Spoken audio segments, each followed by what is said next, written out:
एक दरवेश की दुआ मधुर पृष्ठभूमि संगीत शुरू होता है। शांत और हल्का कथावाचक एक छोटे से गांव में, जो हरे भरे पहाड़ों और बहते झरनों के बीच बसा हुआ था, असलम नाम का एक दयालु व्यक्ति रहता था। असलम एक साधारण लकड़हारा था। उसके पास बहुत धन दौलत तो नहीं थी, लेकिन उसका दिल उदारता से भरा हुआ था।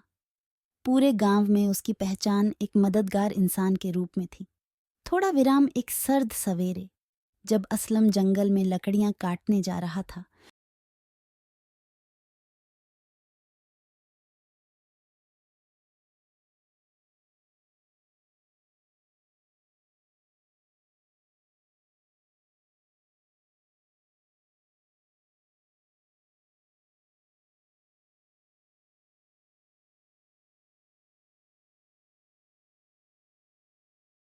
उसने एक बूढ़े आदमी को पेड़ के नीचे बैठे देखा। उस आदमी की लंबी सफेद दाढ़ी थी, कपड़े पुराने और फटे हुए थे, लेकिन उसकी आंखें शांति से भरी थीं। असलम गर्मजोशी से, सलाम वालेकुम बाबा जी, आप थके हुए लग रहे हैं, कृपया मेरे घर चलिए। मेरे पास ज्यादा कुछ नहीं है, लेकिन जो भी है मैं आपके साथ खुशी खुशी बांटूंगा। पृष्ठभूमि संगीत अब हल्का और भावुक हो जाता है। कथावाचक वह बूढ़ा आदमी, जो असल में एक दरवेश था, असलम की दयालुता देखकर मुस्कुराया और साथ चलने के लिए हामी भर दी।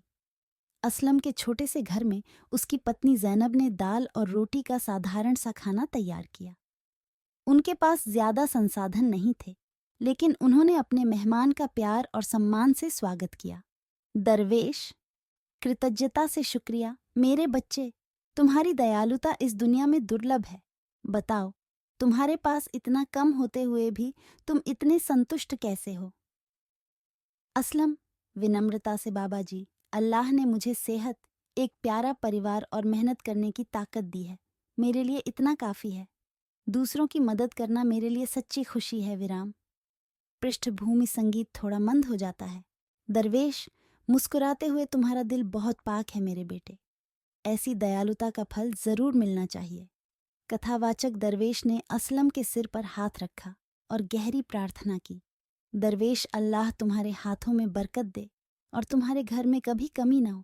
पृष्ठभूमि संगीत हल्का और प्रेरणादायक हो जाता है। कथावाचक अगली सुबह असलम जंगल में लकड़ी काटने गया। उसे इस चमत्कार का अंदाजा भी नहीं था जो होने वाला था। धीरे धीरे चीजें बदलने लगीं। उसकी लकड़ियां बाजार में सबसे ज्यादा बिकने लगीं, दूसरों से ज्यादा मजबूत और बेहतर।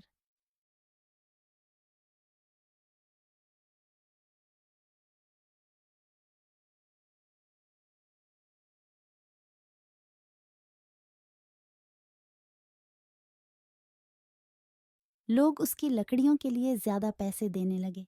कुछ महीनों के अंदर असलम की आमदनी बढ़ गई। इस नए धन के साथ उसने अपना घर ठीक कराया, बेहतर औजार खरीदे और सबसे महत्वपूर्ण बात यह कि गांव के जरूरतमंदों की मदद करने लगा।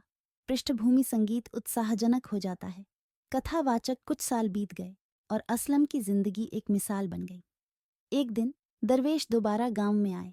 उन्होंने देखा कि असलम का छोटा सा घर अब गरीबों और जरूरतमंदों के लिए एक आश्रय बन गया था। दरवेश, गर्व से तुमने मेरी दुआ का मान रखा मेरे बेटे।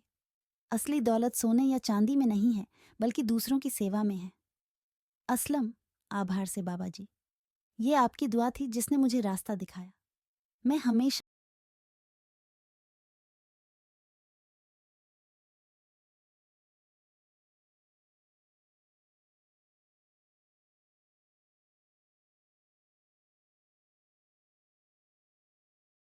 आपका शुक्रगुजार रहूंगा। संगीत हल्का हो जाता है। कहानी खत्म होने के लिए तैयार। कथावाचक इस तरह असलम की कहानी पूरे गांव के लिए एक सीख बन गई। उसने सिखाया कि असली समृद्धि दयालुता और निस्वार्थता में है। विराम। फिर संगीत धीरे धीरे खत्म होता है। कथावाचक अंतिम संदेश याद रखें, जब आप सच्चे दिल से देते हैं तो आशीर्वाद उन तरीकों से आपके पास वापस आता है जिन्हें आप कभी सोच भी नहीं सकते। संगीत पूरी तरह बंद हो जाता है।